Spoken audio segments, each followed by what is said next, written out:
India आघाडीमध्ये यायचं असल्यास राज ठाकरे उद्धवजींसोबत बोलतील असं राऊतांनी म्हटलेलं आहे। चर्चेनंतर दिल्लीत प्रमुख नेत्यांसमोर प्रस्ताव ठेवला जाईल असंही ते म्हणताय। सावरकरांचा अपमान करणाऱ्यांसोबत राज ठाकरे कधीच जाणार नाही असं नवनाथ बन यांनी उत्तर दिलंय।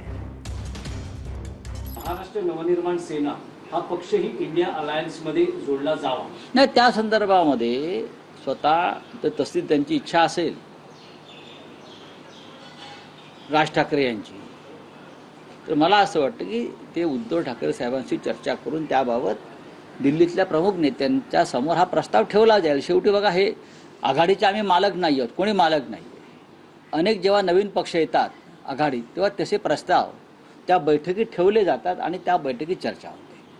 जेव्हा महापालिकेची निवडणूक झाली तेव्हा देखील संजय राऊतांनी अनेक प्रयत्न केले की सन्माननीय राज ठाकरे महाविकास आघाडीमध्ये यावेत, परंतु राज ठाकरे कधीही राहुल गांधींच्या नेतृत्वामध्ये एकत्र येणार नाहीत। राहुल गांधींनी सातत्यानं स्वातंत्र्यवीर सावरकरांचा अपमान केला आणि राज ठाकरे हे स्वातंत्र्यवीर सावरकरांचे सच्चे भक्त आहेत। त्या राहुल गांधी सोबत राज ठाकरे स्वप्नामध्ये देखील जाणार नाहीत। तुम्ही फक्त आणि फक्त खुर्चीसाठी स्वातंत्र्यवीर सावरकरांचा अपमान सहन केला आणि तुम्ही राहुल गांधींची, सोनिया गांधींची